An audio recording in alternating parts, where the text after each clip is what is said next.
Hard Hat's all about showing up to play hard, doing what it takes to win. If you want to cement legacy, win another. He's your third center. You don't want to puff him up too much, but it's hard not to. This is maybe the most I've ever agreed with you.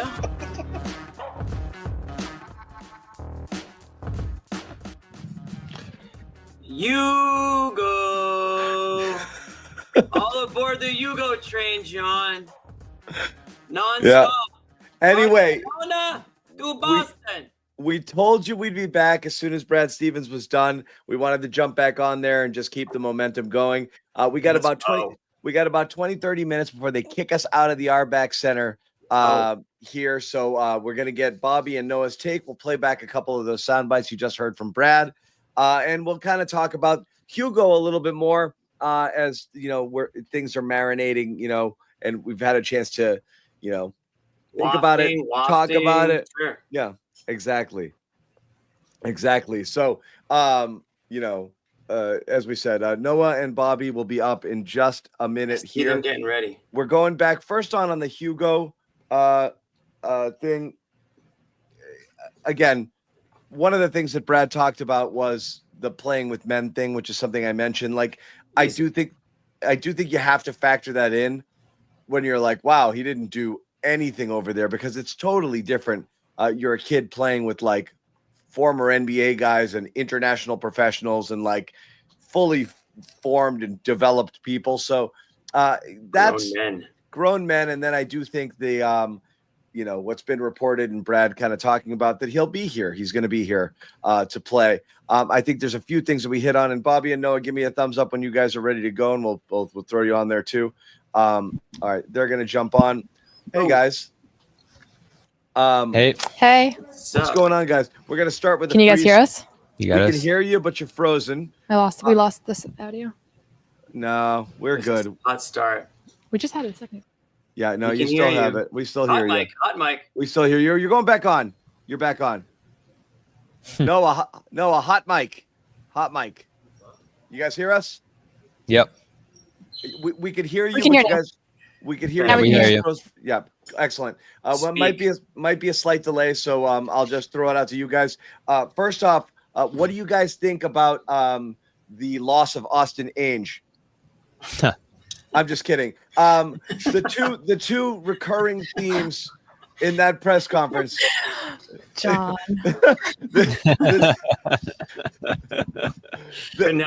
I would say he had a great draft today. The catchphrase from today's press conference, the buzzword, the euphemism, if you will, for what is in store for this team in this season is regaining flexibility. Yes. We are here to regain. Yeah, for sure. And that's flexibility. One way to put it, right? You could call it downsizing payroll. You could call it lowering the tax hit. Streamlining. You could describe it. But Brad was pretty adamant that they were hamstrung by second apron penalties and they needed to get out of that territory. Now, does that mean they're going to go even further here? There's obviously first apron restrictions too. So it sounded like it. They want even more flexibility. Yeah, you want to go even further down here. So he mentioned some of the core. I thought one of the more pertinent things he said was mentioning core guys, and it was what? Brown, White, Pritchard, and Tatum. And Tatum, those are the four you mentioned. I mean, there's also the only four that are left right now. Yeah. So, I mean, I guess Sam and Luke and Al. Sam's still here. But I was going to follow up with him and specifically ask about Jalen and Derek, and then he just mentioned their names. But, I mean, I would imagine that right now he's foreseeing them as part of the core moving forward. And I think he signaled trying to compete this year, too, as much as they can. There's obviously a balance between what they're trying to do financially and structurally into the future here, along with trying to keep the best team together possible. And obviously, no one directly asked about the availability of Brown and White in those reports here today. I know in Utah, the Jazz denied reports that they were pursuing Brown here. So nothing went down there and never felt like anything was really close. I think my sense was all that stuff was in the past as they assessed so many different options here, and they cleared the second apron at this point. So could they wiggle below the first apron? It's possible. Cliffhanger question. It is a cliffhanger. When I see movement, I'll put them back on the stream. On the stream. But again, we are battling with the Wi-Fi issues there. Jimmy, what were your I find it hard to watch people squirm. Mm. And I do think Brad was squirming a little bit. This is the guy who's usually in control of the majority of his press conferences. He's extremely smart and articulate. He knows how to handle the media. He knows how to say nothing while saying something. And I always think that that's, one of the things. Guys, we're bringing you back. I think we got you again. Bye, guys. Hot mic. Hot mic. Hot mic. Guys, you hear us again? Are you hearing us? Okay. We need. There's a crazy delay, I think. Are you guys hearing us okay? Yeah. Yep. Perfect. We can hear you now. Okay. Got it. Sorry, technical difficulties back home. So do you guys find I was saying this is my observation. Brad is pretty unflappable in general. He looked a little flapped tonight. Like this was Brad reeling a little bit. Crazy couple of days, yeah. But recognizing, one, you could definitely talk about the emotions of having to let people hear, but I think tasked with the mission that's before him, which is regaining flexibility, he didn't have a lot of places to go with some of the questions here. And I do think that normally he's really good at saying something while saying nothing.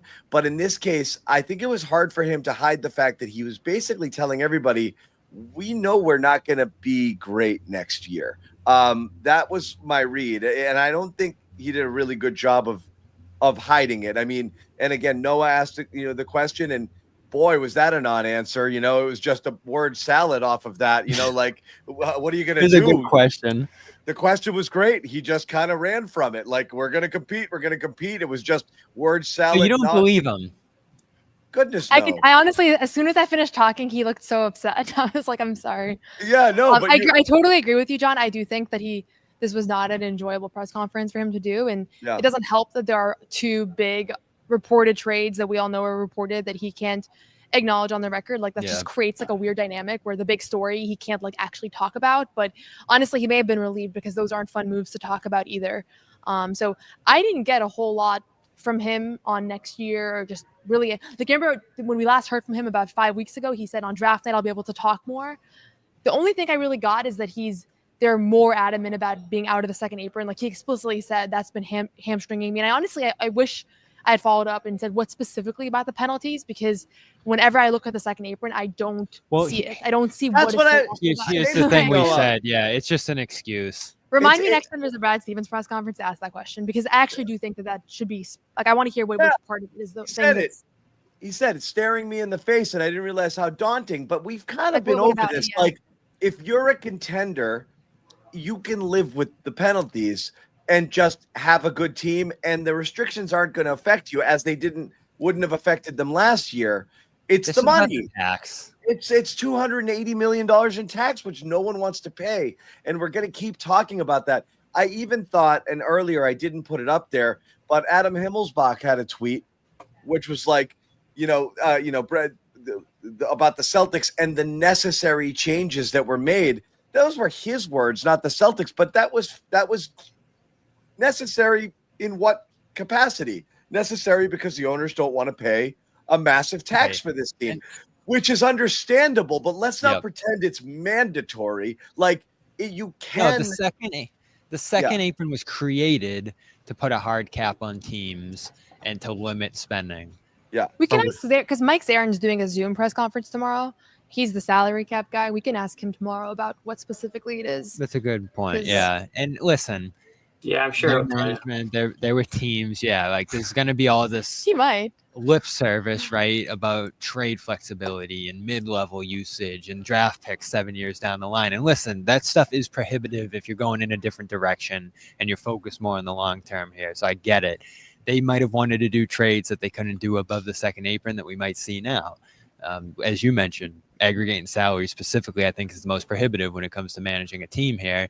But this is about $200 million in tax plus $200 million in salary this upcoming year. And like you said, John, nobody has a problem with them not wanting to pay that because of the fact that Jason Tatum's down and their window appeared to have been closing at that point. Sure. But let's not say it was second apron that were scaring you. It was those hacks. And I asked about the ownership.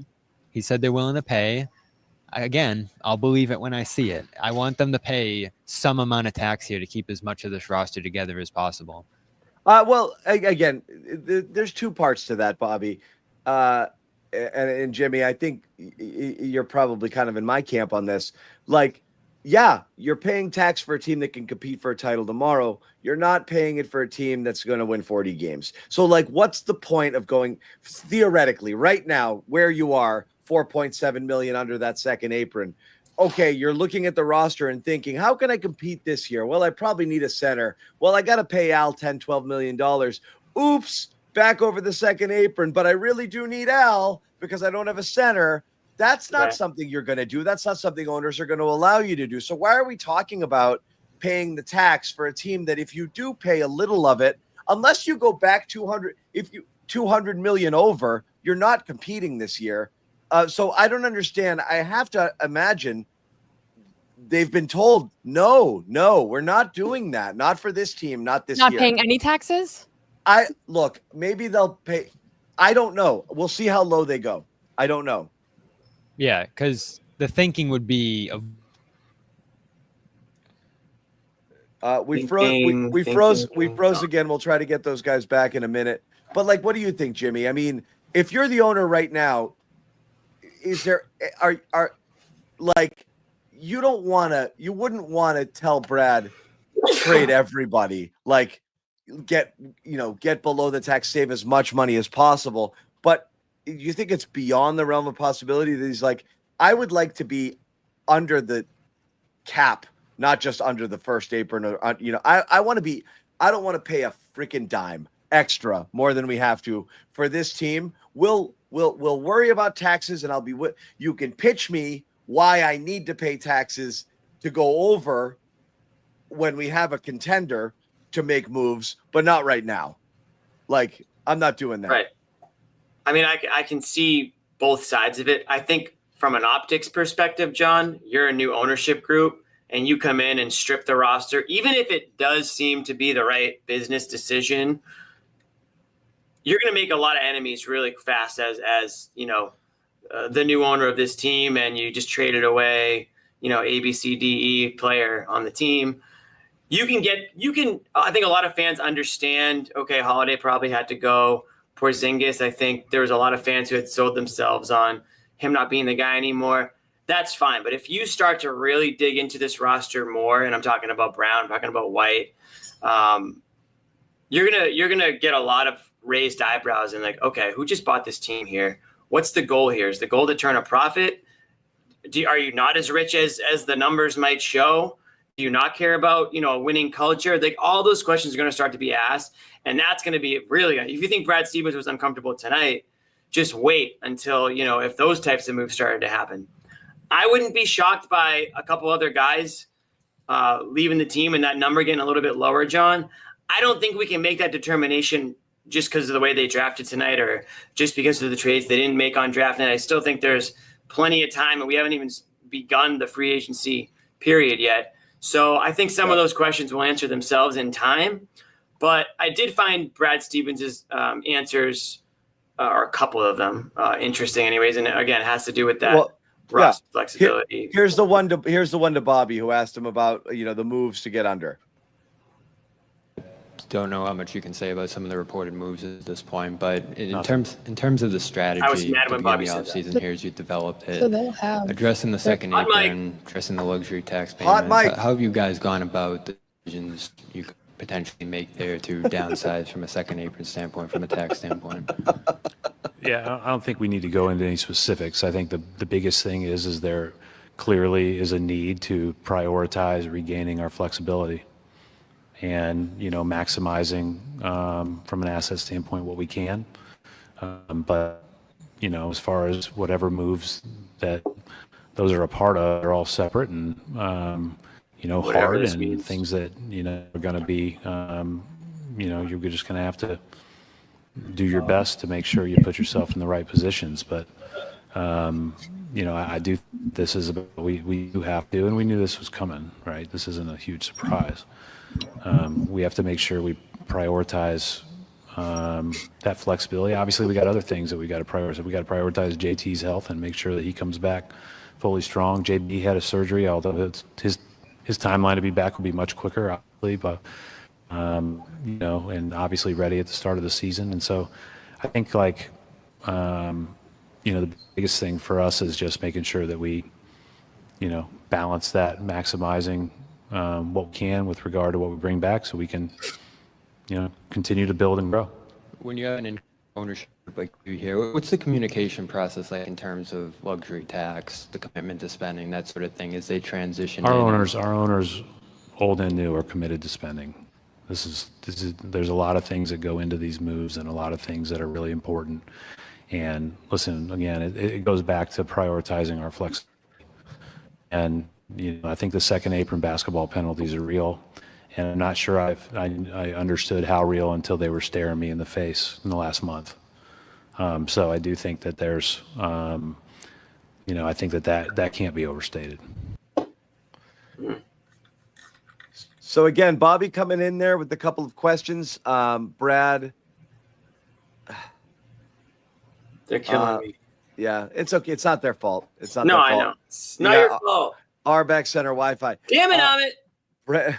Brad jumping off, trying to cut Bobby off there, saying he can't talk about it, and then trying to pivot off of this, talking about prioritizing Jason Tatum's health, which is something that they actually can't do.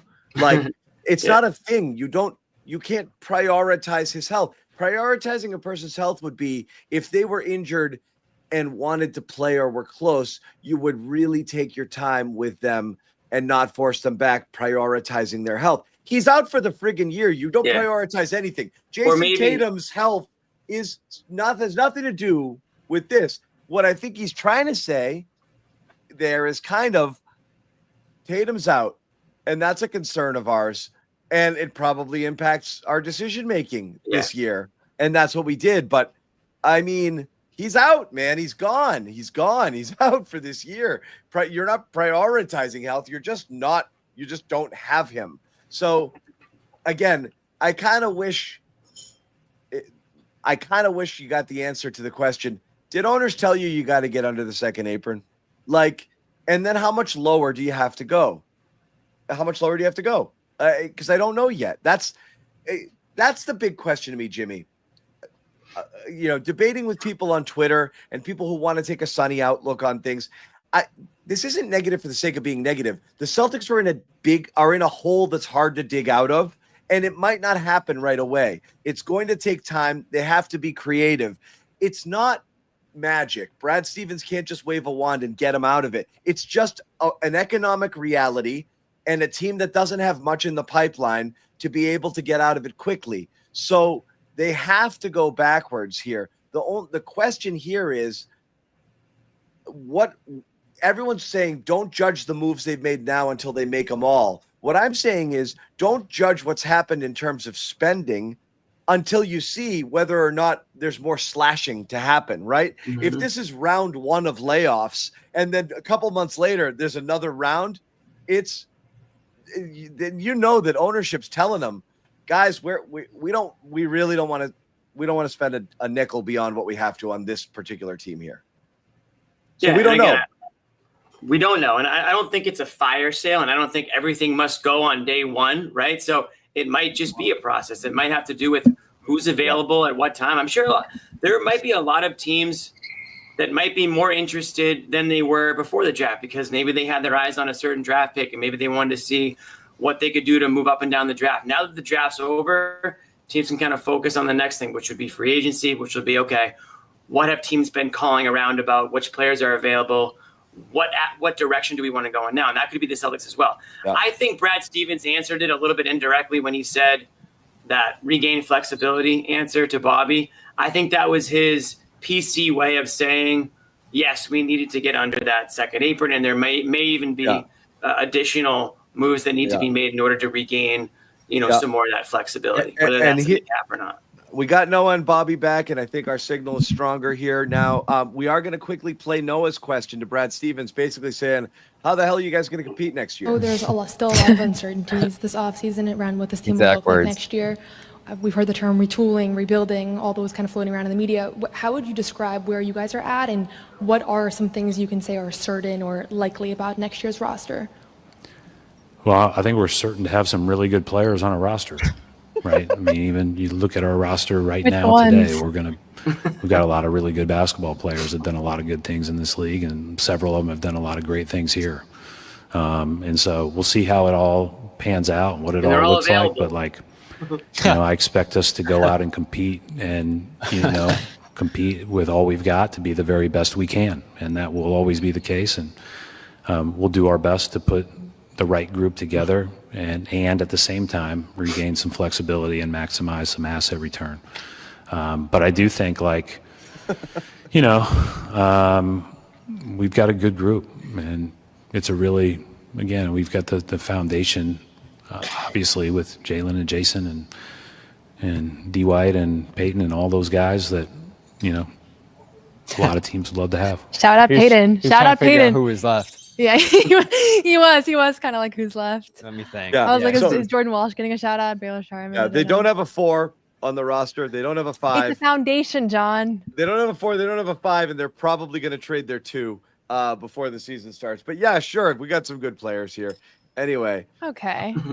So I mean, those were the questions that were relevant that you two asked, and then Ainge, and then Phil Pressey. And then come on, someone asked about Joe. And I'm just kidding. And we are going to get the Joe answer. The problem is now when I sit in these press conferences, I view it through your lens, John. So I'm already I'm grimacing. Do not let him do that to you, Noah. Yeah, he has. It's too late. It's too I'm late. sorry. We have very little time with these guys, right? We got to get to the meat of it. You guys are sitting here saying, I wish I had more time to ask follow-ups. I would have rather you guys got your follow-ups in, I'm going to be honest, than some of the stuff because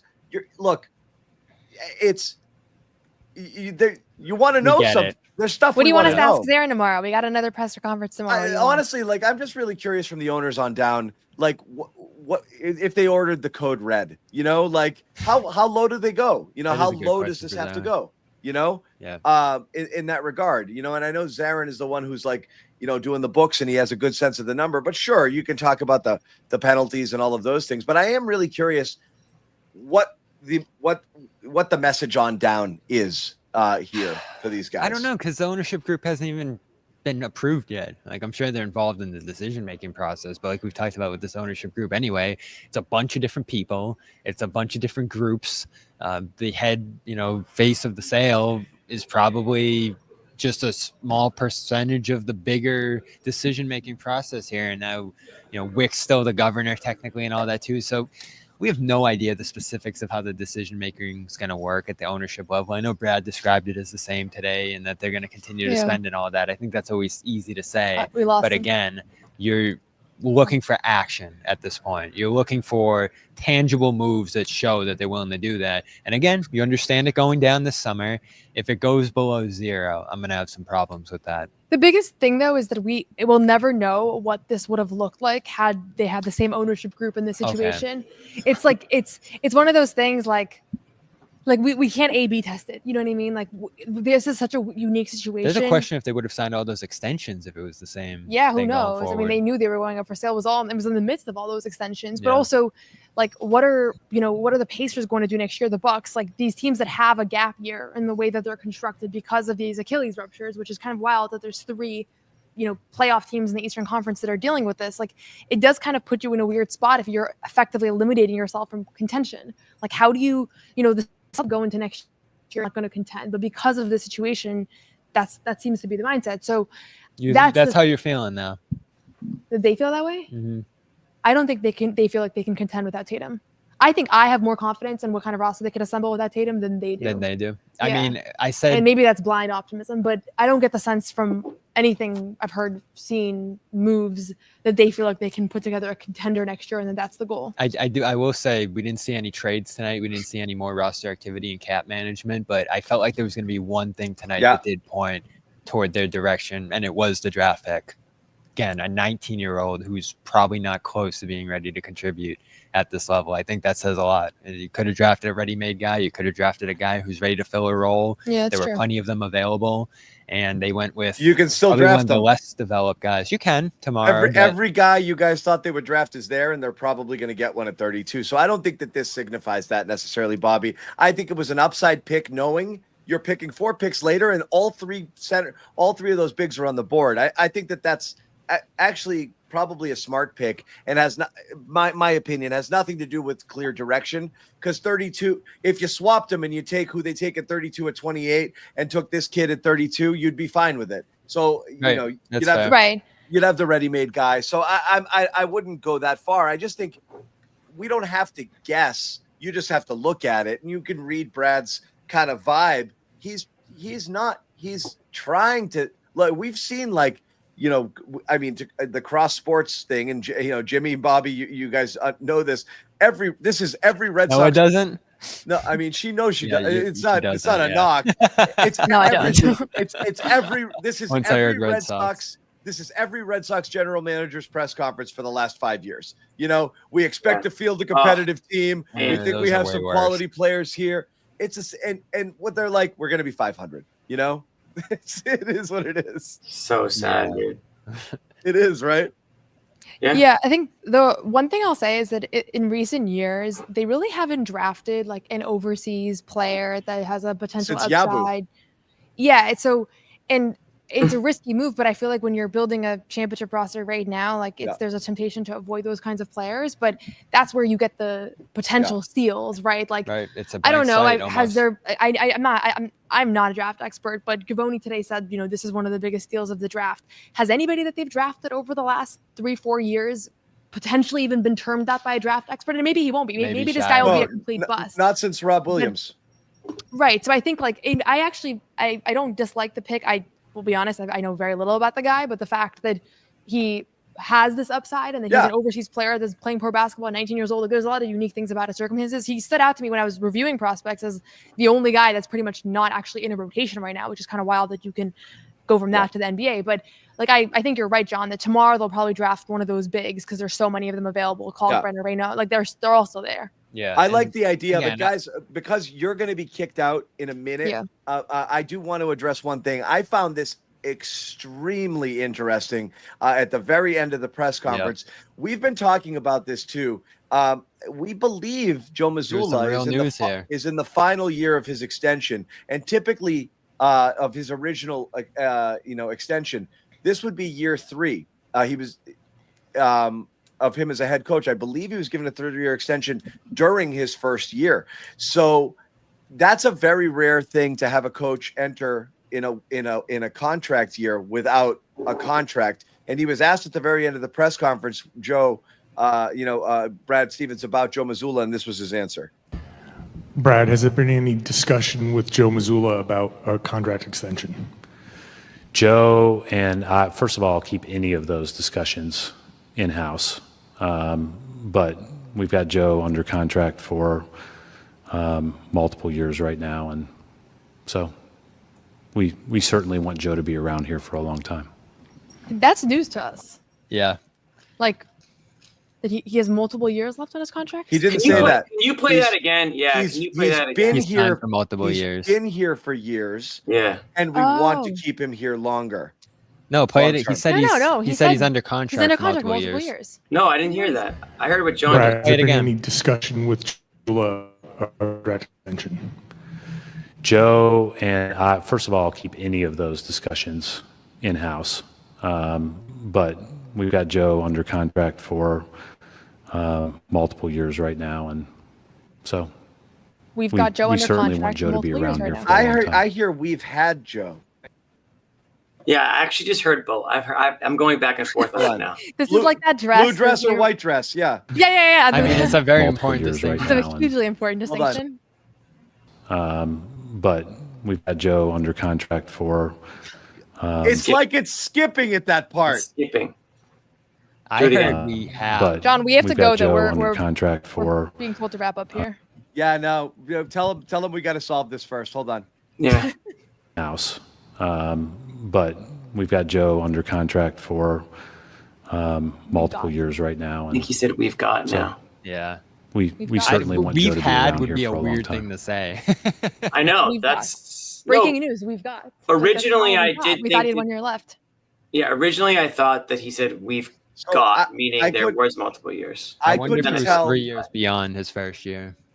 Interesting. Okay, we'll see what happens. Anyway, we can't go any longer. These guys are going to be strong-armed out of the building. So Bobby and Noah are going to leave. Jimmy and I will hang on for a little bit and kind of clean up the rest of it. We will tell you we'll be back on tomorrow. It's the same exact thing at the start of the draft, and we're just going to try to roll right through it because they do pick second. They pick early, and they're gonna get their guy, and that's that. So we'll do a little pre-show. We'll see if there's any news and updates, and we'll roll right into the start of the draft through the Celtics pick and take you home there. So again, thank you guys for jumping in and out of multiple streams with us. Thank you to Noah and Bobby for doing all the work down there and bearing with us with the technical difficulties and hanging on.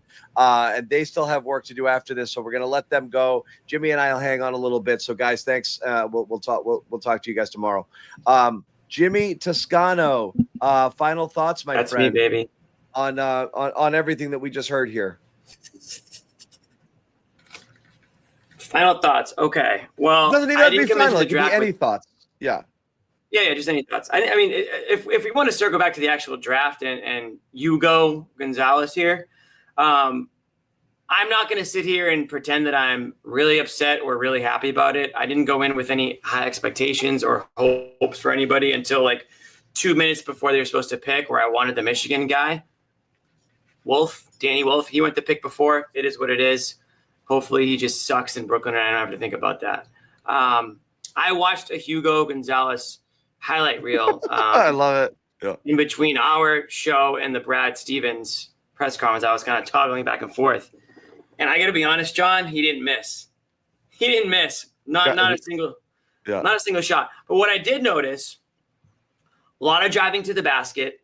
I know Brad Stevens mentioned the cutting. I did see the off-ball stuff, but he's physical. He's aggressive. It looks like he's not one of those guys that wants to park himself at the three-point line. I don't know if that's going to change on this Celtics team. Certainly, we've seen players adjust to that style of play in Boston. But he looks like a completely different player than some of these guys in the NBA right now that are relying more on the outside shot. I obviously would like him to develop an outside shot, and he needs to. But right now, and again, he's playing against, as you guys pointed out, grown men. He's playing against former NBA players, some of the best players in all of Europe. And he's physical with them. He's not shying away from contact. I saw a lot of highlights of him on the offensive glass, on the glass in general, rebounding. So I think they are getting a guy that can bang around out there and can be physical and can be athletic. So we'll see. I think to your point, sort of a swing for the fences type of a draft pick, as opposed to a guy that might just be a B- player. Maybe this guy could be a complete flop. Maybe he could end up being an A player. We won't know, obviously. For a couple seasons, or at least until we get into training camp here and see what they've got. But pick is fine with me. Figure out from there. Same thing. I was saying it with Bobby. I like the swing, of taking, at a hold on one second. Oh, sorry. I gotta remove a couple things. Givoni here for ESPN, who I know was somebody that people were talking about, viewed him as this pick as a steal, strengths, aggressive. We've talked about this swingman, excellent frame. Inconsistent minutes have hindered ability to demonstrate the potential he showed over a decorated junior career in Spain. So I do think some people who like this pick like what they saw of him before he got to a league where he was playing with men as a 19-year-old, 11 minutes per game, long season, remains unpolished. The verdict: a lottery-level talent in multiple settings over the past several years. So again, looking at the entire body of work here, judging him rather than just that final year, including small doses this season with highlight reel plays on both ends of the floor, significant flashes of ability as a transition scorer, pick-and-roll passer, and especially a versatile defender, despite not having the luxury of playing through mistakes. Becoming a better shooter will be key for unlocking the value of his explosiveness and competitiveness at the highest level. So again, I love untapped talent or over. My least favorite player is the productive college player for 3 years. Those are my least favorite guys. Like, if you're productive in college for 3 years, it's because you weren't good enough to come out as a freshman. And those are the guys who have physical limitations and kind of low ceilings, maybe higher floors, lower ceilings. And again, I do think you need swing for the fences sort of picks if you're the Celtics right now, because you're not getting anywhere with another Luke Cornett or whatever type of, like. So again, no, it's an inexact science. One of the other guys, and the best thing about it is every other guy who people mocked to the Celtics at that point is still there. So you might end up with both, and this is your high flyer. And the second round guy is the guy who contributes more next year. I'm fine with it. I like the upside. I way prefer the upside play. It's pick 28. I mean, a couple of those guys. I love this, Judah. Ginobili vibes. Give that to me. Give it to me. I would love that too. Absolutely. Oh my God. And Ginobili was a lot flashier as a scorer. So I don't know. That'd be great. Of course, Ginobili is an unbelievable player, but we'll see. I mean, I think it's exciting it's the unknown, right? We're in love with the unknown a little bit. So it'll be exciting to have a guy come in and an otherwise probably not very exciting for the right reasons type of a offseason for Boston. You're going to get a guy in Gonzalez. We'll see if Simon sticks around. Those guys are like polar opposites, it feels like. Simon's the guy that is a shooter, not much of a defender. And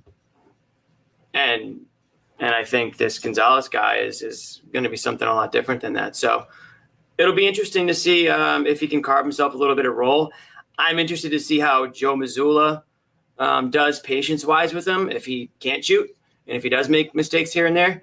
I think Mazzulla is going to have to adjust his coaching style significantly this year if the goals have changed and this does become more of a development year, if that's kind of the writing on the wall.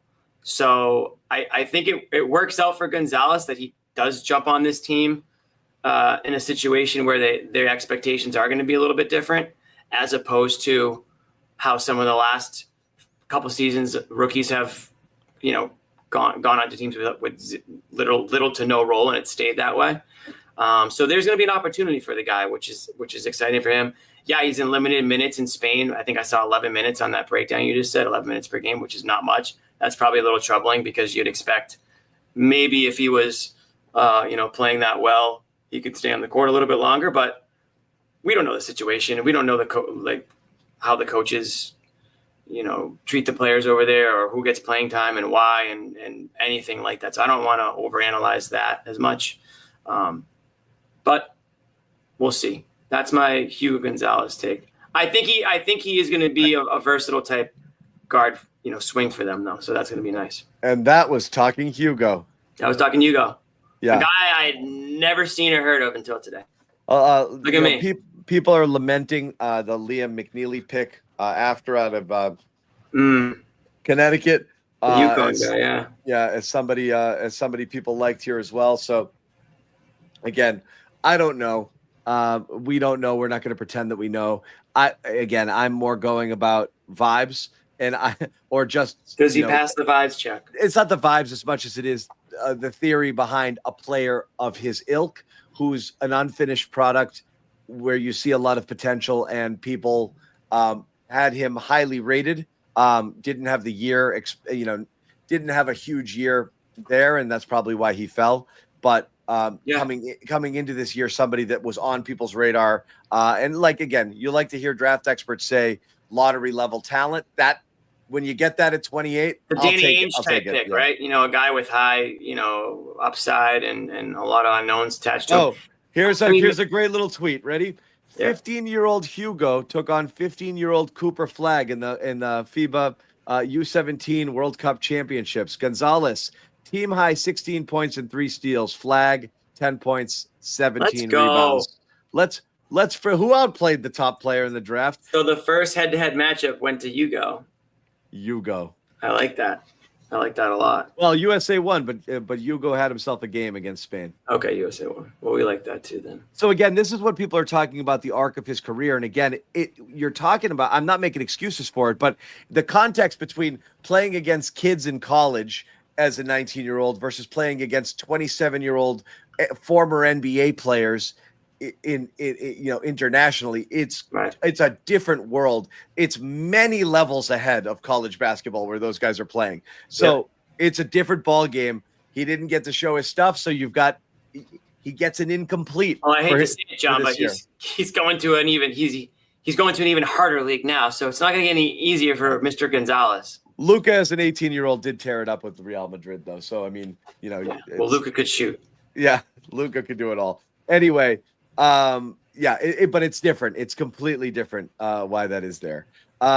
Anyway, we're wrapping up a full night of draft coverage, and we do appreciate you guys for hanging out with us here again on multiple streams throughout the night. A really good audience from the pre-draft show all the way through the pick, the Brad Stevens presser, and then again here as we talk about everything that happened. No splash, no fireworks, no big trades. Doesn't mean something can't still happen, but all of the places the Celtics were rumored to potentially be exploring a big trade, or any of the teams made their picks, and all are reportedly keeping those players. They love those players. They don't want to trade those players. So the Celtics are going forth with the roster they have now. Could be more trades tomorrow. I know Noah had theorized that Sam Hauser could have been a salary shedding move to potentially get up higher into the first round. I wouldn't be stunned if he got moved for a second rounder or future considerations tomorrow. So that's a name to watch. We'll see what else happens here. Sammy. For a second rounder? He could get moved still for a second and potential future considerations. Yeah. I mean, how much is he worth? I think he's worth more than that. Who knows? But yeah, stuff could still happen. We'll be back tomorrow here. And again, we'll watch more Hugo clips. We'll get some more intel. We'll see what the people are saying here, and I'm sure we'll come up with some more good stuff for tomorrow. So again, thank you guys for watching. You can watch back anything and everything from tonight on our YouTube channel, as well as the Brad Stevens press conference. Also, you can watch any of our recent interviews with draft experts, many of whom talked about several of the players picked tonight, including Hugo, and some of the ones who are eligible to be picked again tomorrow. And also our run of Boston Celtics interviews, which include Baylor Shireman, Torrey Craig, Drew Peterson, and Jordan Walsh, all done in the past couple of weeks. Cool. So a lot of terrific content there, as well as a zillion other basketball podcasts. You can get in on the action. I'm sure some people will be potting on our channel tomorrow to give their takes on everything that has transpired tonight and in the last 48 hours, which has been really eventful for the Boston Celtics. Jimmy Toscano coming in, saving the day during technical difficulties, jumping on the stream, racing home in his car. Thanks, Jimmy. Zannis needs me. I had the video on one hand. I had my hand on the wheel on the other. I'm like, oh my God, he's talking Red Sox right now. I can't believe it. Oh my, John's lost it. Yeah. Yeah. So thank you, Jimmy. Thank you, Bobby. Thank you, Noah. Thank you guys, everybody in the chat hanging out with us tonight, and we'll see you tomorrow. No one's sneaking a vegan brownie by me, I'll tell you that. Okay, you know what, John? We're going to do it. You have to feel that way too, Bobby. I have to feel that way. Let's fight Al over and make Luke your first center. Bobby, we gave you Luke an hour early. We are not going to end this on a damn conversation about Luke